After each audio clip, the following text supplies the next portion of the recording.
अस्सलाम वालेकुम, आप देख रहे हैं डॉन न्यूज़ में मेज़बान अब्दुल गफ्फार। पुरान रिप्ले के एक और एपिसोड के साथ पाकिस्तान इंग्लैंड के दरमियान T20 सीरीज, जिसके छठे मैच में इंग्लैंड ने पाकिस्तान को आउट क्लास किया और कामयाबी हासिल करके सीरीज़ को 3-3 से बराबर कर दिया। अब ग्रैंड फिनाले कह लीजिए या सीरीज डिसाइडर, ये मैच कल खेला जाएगा और पाकिस्तान की जो बॉलिंग है और जो T20 की बैटिंग अप्रोच है, एक मरतबा फिर वो अंडर डिस्कशन है, क्योंकि कल इंग्लैंड ने जिस इंटेंट के साथ 170 रन का टारगेट सिर्फ 14.3 ओवर्स में उन्होंने इसको चेस किया, इससे सवाल ज़रूर एक जहन में आते हैं कि क्या पाकिस्तान भी कभी इस अप्रोच से बैटिंग कर सकता है।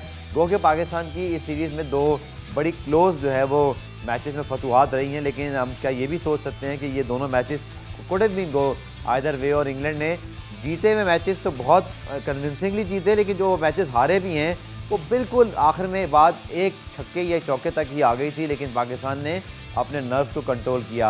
इसके साथ साथ पाकिस्तान के वर्ल्ड कप स्क्वाड के हवाले से भी आज हम डिस्कस करेंगे, क्योंकि पाकिस्तान टीम को ट्राई सीरीज़ के लिए कल ही रात रवाना होना है। हैदर अली जिनकी कल तबीयत ख़राब हुई, हॉस्पिटल में एडमिट हैं, अब तक उनके हवाले से कोई मज़ीद अपडेट नहीं आई।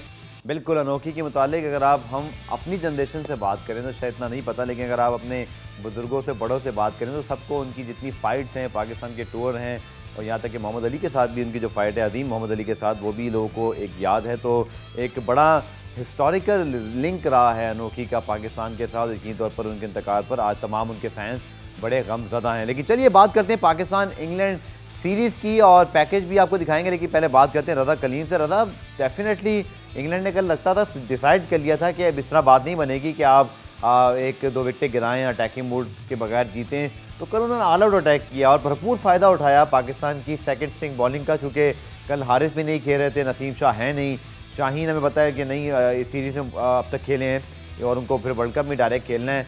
सो ये भी हम कह सकते हैं कि पाकिस्तान की बॉलिंग भी स्ट्रिंग थी, लेकिन इंग्लैंड की जो इंटेंट है उसकी बड़ी दाद देना पड़ेगी कि उन्होंने तो कोई मौका ही नहीं दिया कल।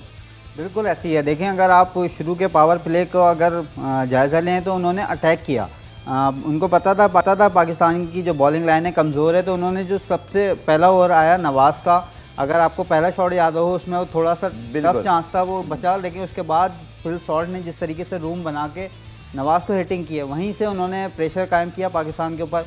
उसके बाद पाकिस्तानी बॉलर, हालांकि पावर प्ले में शादाब ने अच्छा ओवर किया था जिसमें एक विकेट भी ली थी उन्होंने हिल्स की, लेकिन उन्होंने जो मोमेंटम मिल गया था उसको उन्होंने कैरी किया, और मेरे ख्याल से बॉलर इतने जो इनएक्सपीरियंस था वो कल नज़र आया पाकिस्तान की बॉलिंग का, कि वो जो दबाव हिटिंग का जब आया तो वो फिर उससे कोप अप ही नहीं कर पाए। बिल्कुल आपने ठीक कहा, और इंग्लैंड ने कल एक ऐसी अप्रोच के साथ बैटिंग की जो शायद हमें वर्ल्ड कप में ऑस्ट्रेलिया, न्यूजीलैंड, साउथ अफ्रीका भी करते हुए दिखाई दें। तो पाकिस्तान के लिए एक सोचने का मकाम ज़रूर है कि क्या हमारी बॉलिंग हर मरतबा हमें बेल आउट करेगी, हमें बैटिंग में खुद भी कुछ ऐसी ही अप्रोच को मेंटेन करना पड़ेगा। मिडल ऑर्डर अगेन पाकिस्तान का कल एक्सपोज हुआ, लेकिन बाबर आजम आउटस्टैंडिंग खेल गए और इफ्तिखार अहमद ने उनका अच्छा साथ दिया, लेकिन जब 170 रन बने थे, लगे रहा था 169 रन 170 का टारगेट था कि शायद ये एक फाइटिंग टोटल है और हम मैच जीत भी सकते हैं, लेकिन इंग्लैंड ने कल कोई चांस नहीं दिया। बहरहाल शायकीन क्रिकेट के लिए तो बहुत ही ज़बरदस्त लम्हात है, जो कि कराची हो या लाहौर हो, ज़बरदस्त 3-3 मैचेस देखने को मिले।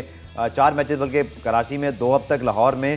सीरीज़ 3-3 से बराबर है, ग्रैंड फाइनल कल होना है। रज़ा, क्या कर सकते हैं हम कल के मैच में, चूँकि हारिस रऊफ की वापसी तो यकीनी दिखाई दे रही है, लेकिन हैदर अली अब तक हॉस्पिटल में है, उनके हवाले से कोई इस वक्त तक तो अपडेट नहीं है। और दूसरा, पाकिस्तान क्या तब्दीली कर सकता है अपनी बैटिंग लाइन के हवाले से, चूँकि हमें बहरहाल कुछ अटैकिंग इंटेंट तो रखनी पड़ेगी। इंग्लैंड कल जिस मूड में खेला है, दे लुक वेरी डेंजरस।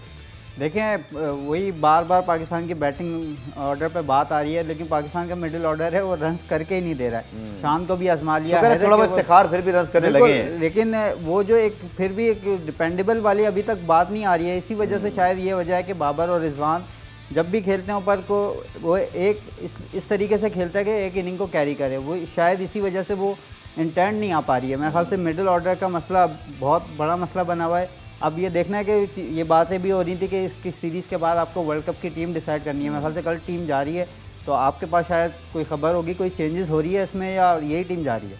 देखिए, अच्छा सवाल है आपका रज़ा, चूँकि पाकिस्तान की जो रवानगी है स्क्वाड की for try series in New Zealand, जो कि वर्ल्ड कप से पहले आपकी वो सीरीज़ है जहाँ आपको तकरीबन अपना वर्ल्ड कप का स्क्वाड ही खिलाना है, सिवाय शाहीन के और फ़खर के, क्योंकि वो दोनों तो अनफिट हैं और वो पहुँचेंगे 15 अक्टूबर को ब्रिस्बेन में।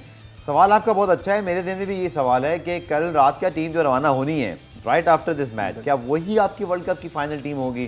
क्योंकि असूली तौर पर तब्दीली तो पहले हो जानी चाहिए जाने से पहले। तो मुझे ऐसे लगता है रज़ा कि माइट भी हम फ़खर ज़मान को स्क्वाड में आता हुआ देखें। मुझे नहीं पता अब इसको कैसे एडजस्ट करेंगे, लेकिन जो सिचुएशन बनी है पाकिस्तान की और इस सीरीज़ में आपको याद होगा मोहम्मद वसीम साहब का जब हमने इंटरव्यू किया था रीप्ले में, तो उन्होंने भी तब ये कहा था कि फ़खर ज़मान के नाम लिया था कि हम शायद उनकी इंजरी को देख रहे हैं। और बहरहाल ये एक मिस्ट्री रहेगी कि वो अगर अनफिट थे तो रिज़र्व में भी क्या कर रहे थे, और रिज़र्व में थे तो वो स्क्वाड में क्यों नहीं थे, ये एक्सप्लेन खुद भी नहीं कर पाए क्योंकि वो इंजरी पे बात डाल रहे थे। लेकिन मुझे रज़ा ये लगता है कि असूली तौर पे जो होना है फिर आज और कल ही होना है। माइट भी के जैसे हैदर अली हैं, अब उनके हवाले से कोई अब तक अपडेट नहीं, मैंने पीसीबी से पूछा भी, लेकिन उन्होंने कहा कल वाली सिचुएशन ही है जो कल तक थी। मीन्स के अब तक उनकी बीमारी के बारे में कुछ पता नहीं है, तो क्या वो टीम के साथ ट्रैवल करेंगे, ये एक सवाल है। दूसरा, फ़खर ज़मान अगर 15 अक्टूबर को ज्वाइन कर रहे हैं तो क्या हमारा पूरा मिड ऑर्डर यहाँ से साथ जाएगा जो ऑलरेडी आउट ऑफ फॉर्म है? तो it's a big question mark. लेकिन आपका सवाल अच्छा है, इसका जवाब हम कल ही हमें पता चलेगा। खबरियत जिसको कहते हैं वो यही है कि टीम जब कल रवाना होगी तो फिर हमें अंदाज़ा होगा कि क्या ये वही टीम है जो वर्ल्ड कप खेलेगी या कोई तब्दीली बाद में भी की जा सकती है। पुराने ब्रेक शामिल करते हैं, ब्रेक से वापस आकर मज़ीद बात करते हैं। पुरान रिप्ले में खुशामदीद। अब बात करते हैं पाकिस्तान इंग्लैंड T20 सीरीज़ की। तो अब लगता है ऐसा है रज़ा कि हर मैच में जब रिजवान बाबर परफॉर्म करते हैं तो कोई नया रिकॉर्ड बनता ही है। अगर मैं आपसे अचानक भी पूछ लूँ तो कितने को रिकॉर्ड दोनों बना चुके हैं अब तक T20 के अंदर, इनकी अपनी पार्टनरशिप के, इनके अपने रन्स, इनके अपने calendar years, Rizwan player year थे last time, I think countless हैं ये तो। बिल्कुल ऐसा ही है, काउंटलेस हैं। देखें रन्स तो ऊपर से करते हैं क्योंकि पाकिस्तान की टीम के रन्स ही है, दोनों करते हैं और कोई कर ही नहीं रहा, तो इस वजह से रन्स तो इनके आ रहे हैं। और मतलब बाबर कुछ अरसे से आउट ऑफ फॉर्म हो गए, वरना उससे पहले आप चले जाएं तो सिर्फ बाबर और रिजवान, बाबर रिजवान यही शुरू था। यही वजह है कि जिस तरीके से आपने रिकॉर्ड इतने गिनवा दिए, ये सारे रिकॉर्ड इन्हीं के नाम पर हैं। और अगर आप ICC के इस साल के अवार्ड देखें तो वो इसी वजह से सारे अवार्ड जो थे टॉप कैटेगरीज वाले बाबर और रिजवान के नाम उसमें इसीलिए थे क्योंकि रन्स इन लोगों के बनाते हैं। लेकिन मसला फिर वही घूम फिर के वहीं आ रहा है कि मिडिल ऑर्डर का सोल्यूशन क्या निकाला जाए। देखें शान ने इतने डोमेस्टिक में रन्स किए, काउंटी में भी जाके रन्स किए, लेकिन अनफॉर्चुनेटली परफॉर्म नहीं कर सके। हालांकि रज़ा आपने बिल्कुल ठीक कहा कि क्या करें, ऐसा नहीं है कि हमने कुछ करने की कोशिश नहीं की। सिलेक्शन कमेटी ने शान मसूद को चांस दिया, हैदर को भी चांस मिले, इफ्तिखार और खुशदिल और आसिफ तो मुसलसल खेल रहे हैं एशिया कप से पहले से भी। मेरे ख्याल में कोई पॉसिबल वे आउट सिवाय जो एक डिबेट होती थी कि शायद शोएब मलिक एक ऑप्शन हो सकते हैं, उनको ट्राई आउट नहीं किया गया। बाकी तो आपने सब करके देख लिया, अब ये एक हरबा ही रह गया जो शायद आपको आजमाना था, बाकी तो सब आजमाया। लेकिन बड़ी मायूसी की बात है कि शान मसूद, हैदर अली और even Khushdil Shah, Asif Ali to extend किसी हद तक इफ्तिखार अहमद इस सीरीज़ में कारामद रहे अपनी बॉलिंग और कुछ बैटिंग के कैमियोज़ की वजह से, बट मायूसी किया मिड ऑर्डर ने। बिल्कुल ऐसा ही है, देखें मायूसी किया। और शोएब मलिक की जिस तरीके से आपने बात की, तो अब मुझे नहीं लगता कि ये अब वो स्टेज आ गया है कि उनको लिया जाए, क्योंकि अगर उनको खिलाना था तो फिर बहुत पहले से खिलाना चाहिए था। अब उनके शामिल करना शायद उनके साथ भी ज़्यादती होगी अगर वो परफॉर्म नहीं कर सके।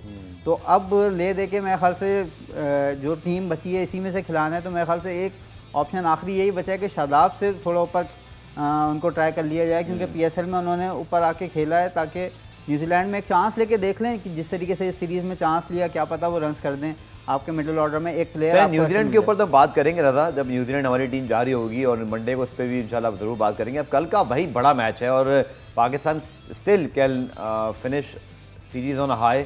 आप जीत जाते हैं तो आपका मोराल भी हाई होता है। मुझे लगता है कि शायद आपका जो खामी है वो तो छुपती है, लेकिन फिर भी मैं इस बात से एग्री करूँगा कि जीत आपकी टीम को बड़ा हौसला देती है। क्या लगता है आपको कल के मैच में? मुझे लगता है रिजवान की आमद तो होनी है, शायद हारिस से नहीं खेलेंगे इतना, अगर धानी नहीं की कल बहुत पिटाई हुई तो हारिस रऊफ आ जाएंगे। यही दो चेंजेस आपको लगती हैं जो कल हुई थी रिवर्स हो जाएंगी? बिल्कुल एक्सपेक्टेड यही है, इसके अलावा कोई ऑप्शन भी नहीं है मेरे ख्याल से पाकिस्तान टीम के पास। अब्रार अहमद ने मेरे ख्याल से उनको तो शायद रज़ा हमें एक के बाद वापस आकर फिर बात करें।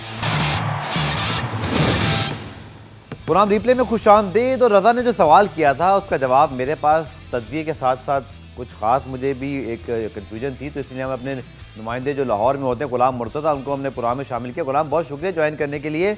अब रज़ा का भी सवाल था, मेरे दिन भी सवाल है और हमने कल डिस्कस भी किया था गुलाम मुर्तज़ा, कल हम इस बात को डिस्कस कर रहे थे कि क्या ये वर्ल्ड कप का जो पाकिस्तान का स्क्वाड अनाउंस हुआ है क्या ये फाइनल है? अब कल टीम को जाना है ट्राई सीरीज़ में शिरकत के लिए और ये रात को टीम रवाना होगी। फ़खर ज़मान और शाहीन तो 15 अक्टूबर को ज्वाइन करेंगे। हैदर अली की अपडेट अब तक कोई ख़ास मसूल नहीं हुई, वो अब तक बीमार हैं, हॉस्पिटल में हैं। क्या वो कल के मैच के लिए दस्तयाब हैं, नहीं हैं? कल वो टीम के साथ जाएंगे, नहीं जाएंगे? ये सारे सवालात हैं।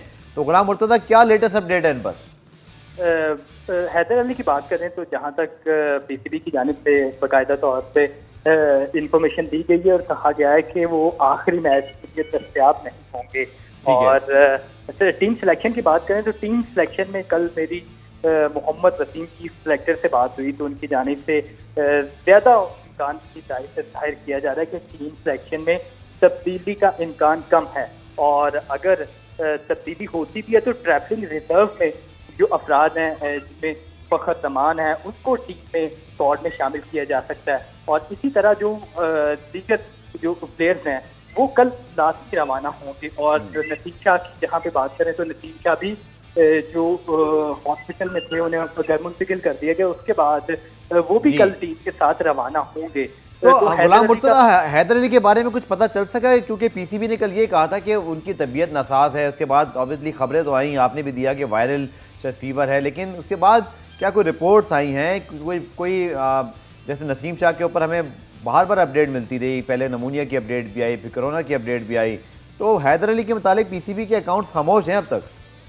जी, पीसीबी की जानिब से ये कहा गया है कि हैदर अली को नॉर्मल बुखार है और उन्हें इस वजह से हॉस्पिटल रात को रखा गया।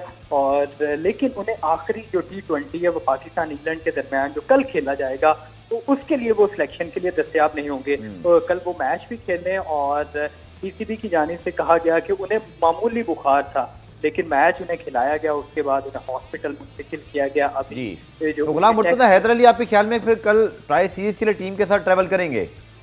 जी, मोस्ट प्रोबेबली यही चांस है कि हैदर अली भी उनके साथ टीम के साथ ट्रैवल करेंगे, नसीम शाह भी ट्रैवल करेंगे, क्योंकि अभी तक पीसीबी की जानिब से यही जो फाइनल स्टेटमेंट कही गई है कि जो सिलेक्टेड प्लेयर्स हैं, जो टीम है, जो स्क्वाड है, वो अपने वक्त के मुताबिक और तमाम उन्हीं प्लेयर पर मुश्तमिल जिनकी सिलेक्शन हुई है वर्ल्ड कप के हवाले से वो न्यूजीलैंड के लिए रवाना होंगे। कल रात को उनकी फ्लाइट है, जबकि जो इंग्लैंड की टीम है तो वो 3 तारीख को लाहौर से रवाना होगी इंग्लैंड के लिए।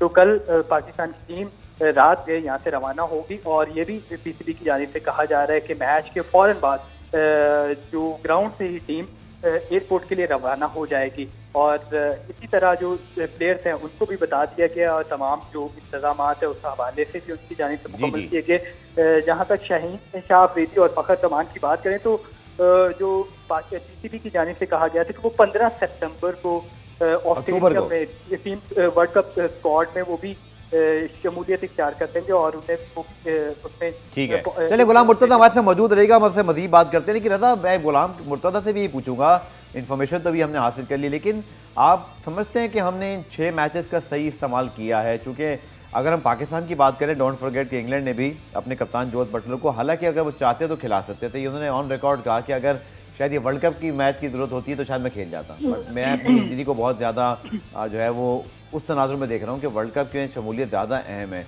दूसरा, बेन स्टोक्स नहीं थे, हमने देखा एलेक्स हेल्स भी रेस्ट करते रहे। इसी तरह आप कल के मैच में देखिए कि मार्क वुड और दूसरे उनके फास्ट बॉलर हैं क्रिस वॉक्स, जो उनके सबसे जेन्युइन फास्ट बॉलर जो वर्ल्ड कप में दीगर टीमों के लिए खतरा होंगे, उनको रेस्ट करवा दिया कल उन्होंने। सो इंग्लैंड की अप्रोच फ्लेक्सिबल रही, गो के हमें अप्रिशिएट करना चाहिए कि कल हमारी टीम मैनेजमेंट ने भी पहली मरतबा मोहम्मद रिजवान को रेस्ट करवाया, इसी तरह हमने हारिस रऊफ को रेस्ट करवाया। बट क्या लगता है आपको कि पाकिस्तान अपने वो अहदाफ हासिल करने में कामयाब रहा है? क्योंकि अहदाफ में सबसे इंपॉर्टेंट चीज़ थी मिडल ऑर्डर, वो मसला जू का तू ही पड़ा हुआ है। बिल्कुल, देखें चेंजेस तो पाकिस्तान टीम ने की, मिडिल ऑर्डर पाकिस्तान का मसला था, पाकिस्तान ने मिडिल ऑर्डर में ट्राई किए, खुशदिल को बाहर किया, अंदर लेके आए, नंबर ऊपर नीचे करे, शाम को चौथे पे खिलाया, तीसरे पे खिलाया, लेकिन मसला जैसे आपने बताया झूठा तुम ही रहा। तो मेरे ख्याल से ट्राई तो पाकिस्तान ने किया। रिजवान वाली बात जिस तरीके से आपने की, मेरे ख्याल से शायद उनको थोड़ा और पहले रेस्ट करा दिया जाता तो शायद ज़्यादा अच्छा रहता, क्योंकि वो मुसलसल खेलते हुए आ रहे हैं। तो उनके ऊपर भी थोड़ा बर्डन था, ये बात हो रही थी। अब देखें कल शायद रिजवान का मोस्ट प्रोबेबली दोबारा वो टीम में आएंगे, तो हारिस को एक ही मैच मिला, तो मेरे ख्याल से थोड़ा पहले अगर रिजवान रेस्ट कर लेते, हारिस को भी 1-2 मैचेस खेलने को मिल जाते तो उनको भी थोड़ा कॉन्फिडेंस आता, क्योंकि वर्ल्ड कप में वही हमारे बैकअप कीपर हैं। बिल्कुल ठीक। तो मेरे ख्याल से प्लेयर अगर ज़्यादा उसको मैचेस मिले हुए होते तो उसको ज़्यादा कॉन्फिडेंस होता। गुलाम मुर्तज़ा, आपको याद होगा कि सीरीज से पहले जब टीम भी अनाउंस हुई थी पाकिस्तान की, तो ये खबरें आई थी, आपने इस बारे में रिपोर्ट भी किया था कि शायद मोहम्मद रिजवान इब्तदाई मैचेस नहीं खेलेंगे, और बहुत सारे मीडिया आउटलेट पे भी खबरें थी ज़राए से। बट फिर हमने देखा कि नासिर रिजवान इब्तदाई मैचेस खेले, बल्कि वो 5 मैचेस खेल गए और छठे ही मैच में फिर जाके उन्होंने रेस्ट किया, और कोई शक नहीं हमें कि 7वां मैच वो खेलेंगे अगर उनको कोई इंजरी का मसला ना हो। सो आपको लगता है कि हमने इस चीज़ को सही तरह से इस्तेमाल किया इस सीरीज़ को? जैसे हारिस के मुतालिक रज़ा कह रहे हैं कि उनको भी प्रॉपर चांस नहीं मिला, इसी तरह अगर हम देखें तो आमिर जमाल को भी सीरीज़ के आखिर में चांस मिला, अबरार तो इस्तेमाल हुए ही नहीं अब तक इस सीरीज़ में, ना आप शायद होंगे। तो आप ही क्या राय है? जी बिल्कुल ऐसा ही कि उन्हें अगर खिलाना था मोहम्मद हारिस को तो पहले खिला दिया जाता तो ज़्यादा बेहतर था। और जिस तरह कल का मैच हुआ है तो कल के मैच में हमें तो अपनी मेन स्ट्रेंथ के साथ करना चाहिए था। अगर हम मैच वो जीत जाते तो आखिरी मैच में जिनको हमने ट्राई करना था तो उनको खिला लेते। इस वजह से हमारे ऊपर इस टाइम बर्डन भी ये है कि हमने अपने जो मेन स्ट्रेंथ के प्लेयर है जिनमें मोहम्मद रिजवान है, हारिस रऊफ है, उनको अंदर लेके आना, और दूसरा ये कि हमने मैच भी जीतना है। तो अगर कल का ही मैच हम जो अपने मेन स्ट्रेंथ के साथ खेलते तो आखिरी मैच में जिसको चांस देना था वो देते तो ज्यादा बेहतर था। हारिस को खिलाना था बैकअप तौर पे, शायद आप ज्यादा तब्दीलियां भी कर लेते फिर आप। जी जी ऐसे ही कि अगर 7वें मैच में हम चांस दे सकते थे, उसमें रिस्क ले सकते थे, लेकिन हारिस को जिस तरह पहले मोहम्मद रिजवान अनफिट थे एशिया कप में तो उन्हें खिलाया गया, और कराची के मैचेस में सारे मैचेस में खिलाया गया, कल के मैच में रेस्ट करवाया गया, उन्हें पहले खिलाते तो ज्यादा बेहतर था। इसी वजह से हमने देखा कि बैकअप प्लान हमारा जो है ना वो डिस्टर्ब इसी वजह से होता है कि हमने जहाँ पे जिसको खिलाना वो नहीं खिलाते। अगर हैदर अली को चांस दे रहे थे, एक मैच में फिर ड्रॉप किया, तो उन्हें भी लगातार खिलाते आप अगर आपने खिलाना था तो। ठीक है, मोहम्मद चलिए कल के मैच के हवाले से बड़ी इंटरेस्टिंग चीज़ थी।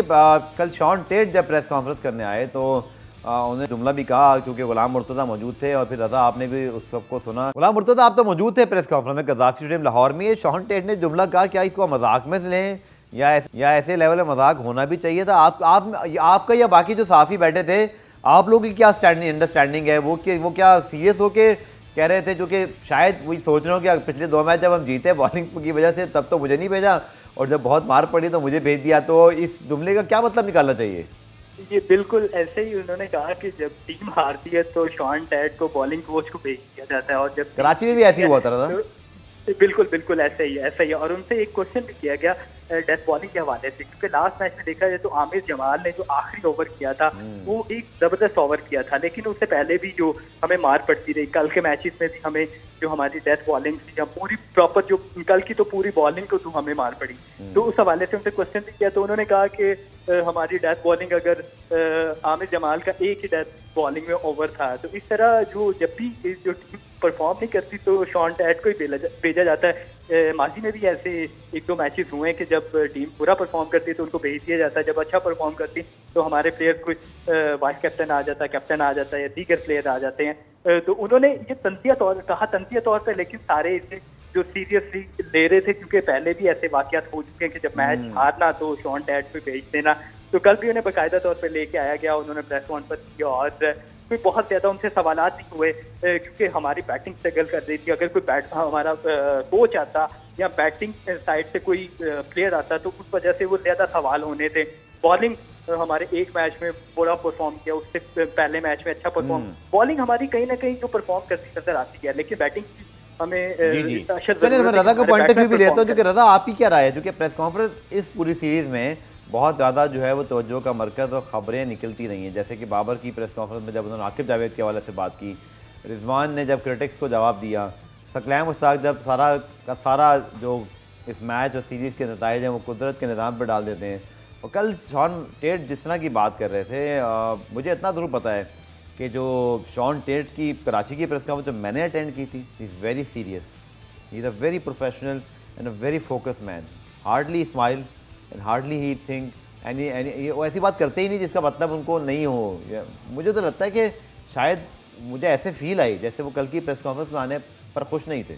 बिल्कुल ऐसा ही है। देखें जैसा आपने बयान किया, उनका ताल्लुक भी ऑस्ट्रेलिया से, आपको पता है ऑस्ट्रेलियन बहुत प्रोफेशनल लोग हैं, वहाँ के प्लेयर्स हैं।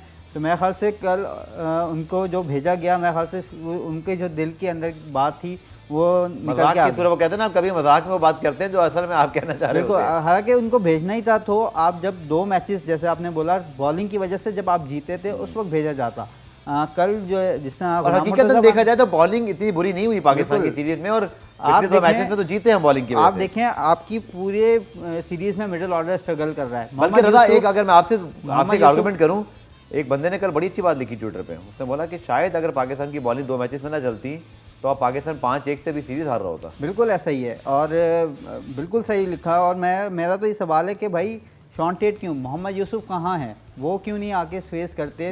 असल सवाल के जवाब तो हालांकि कल वो एक दूसरी जगह पे बात कर रहे थे। हाँ बिल्कुल, लेकिन प्रेस कॉन्फ्रेंस मीडिया से जो इंटरेक्शन होती है वो तो वहाँ पे आके उनको सवालात के जवाब देने चाहिए ना कि आपकी बैटिंग के क्या मसले मसाइल चल रहे हैं, क्यों मिडिल ऑर्डर आपका सेटल नहीं हो पा रहा है। तो आप देखें ना कराची में मेरे ख्याल से आया, ना लाहौर में उन लोग उनकी कोई प्रेस कॉन्फ्रेंस ही नहीं हुई अब तक। वो पाकिस्तान का सबसे बड़ा मसला मिडिल ऑर्डर है। Middle order exactly. और एक और बात भी शायद आपने नोट की हो ना की हो, जब ये मैच चल रहा होता है, पाकिस्तान बॉलिंग कर रहा होता है, मोहम्मद यूसुफ और सकलैन मुश्ताक एक साथ बैठे हुए कोई स्ट्रैटेजी बना रहे होते हैं, जो भी कोचिंग होता है उनके साथ शॉन टेट नहीं गुलाम बैठे मुर्तज़ा हुए। से भी आखिर में बात करते हैं। गुलाम मुर्तज़ा, मोहम्मद यूसुफ ने प्रेस कॉन्फ्रेंस नहीं की, रजा ने बिल्कुल ठीक पॉइंट रेस किया, जबकि मिडिल ऑर्डर के इशू बहुत ज़्यादा है। और वो बहुत मेरे ख्याल में रजा कब से एशिया कप से पहले नीदरलैंड में भी ट्रैवल किया, उससे पहले हाई परफॉर्मेंस के बैटिंग कोच थे, तो क्या वो जवाब देना नहीं चाहते कोई?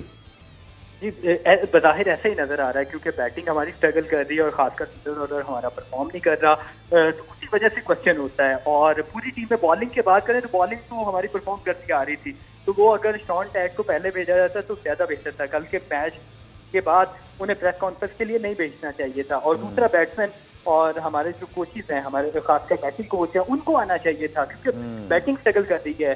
तो पूरे हमारे हम होम कंडीशन में अगर फायदा नहीं से ये उठा सके अपनी विकेटों से, इंग्लैंड से सीरीज आराम से जीत ही सके, तो ऑस्ट्रेलिया में जाके हमें और ज्यादा स्ट्रगल करना पड़ेगा। तो बैटिंग कोच को चाहिए था कि वो स्ट्रैटेजी बनाते, और अगर कहीं पे परफॉर्म नहीं हो रहा था तो वो मीडिया के सामने क्योंकि बैटिंग कोच है तो मुझे ये भी याद है रजा कलीम के जब नसीम शाह ने छक्के मारे तो उन्होंने वीडियो भी शायद अपलोड की थी कि मैं उनको प्रैक्टिस कराता रहा हूँ, मुझे याद पड़ता है। बिल्कुल ऐसी जिस तरीके से उन्होंने लेकिन छक्के जब मारे वो थे, पाकिस्तान की मिड ऑर्डर मुसलसल नाकाम है तो इस पर वो ना तो कोई वीडियो डाल रहे हैं, ना कोई ट्वीट कर रहे हैं, ना वो मीडिया के सामने आ रहे हैं, ना उनको शायद पीसीबी अब तक लेकर आया, तो ये मेरे लिए हैरान कुन ज़रूर है। गुलाम मुर्तज़ा बहुत बहुत शुक्रिया, रज़ा कलीम आपका शुक्रिया। उम्मीद करते हैं बहरहाल कि पाकिस्तान की टीम अपनी होंड पर होने वाली सीरीज़ को जीतने में कामयाब रहे, क्योंकि जीत होती है और ख़ासतौर पर हमारे शायकीन क्रिकेट आई डिज़र्व करते हैं। जितना ओवरहेलमिंग रिस्पांस मिला है कराची में और फिर लाहौर के अंदर, हमारे फैंस ने सीरीज़ को बड़ा यादगार कामयाब बनाया। पाकिस्तान क्रिकेट बोर्ड की काबिशें भी इस सीरीज़ को कामयाब बनाने के हवाले से बहुत ज़्यादा काबिल सताइश हैं। मसला सिर्फ वही है कि जो कुछ हमने कर लिया, लेकिन हमारी मिडिल ऑर्डर चूँकि वहीं पे वहीं स्टैंड करती है, तो हम वर्ल्ड कप में इन्हीं खदशात के साथ क्या उतरेंगे, या शायद ट्राई सीरीज़ में हम कोई बेहतर चीज़ करके दिखा दें। प्रोग्राम रिप्ले में आज के लिए इतना ही, कल दोबारा से मुलाकात होगी, तब तक के लिए अल्लाह हाफ़िज़।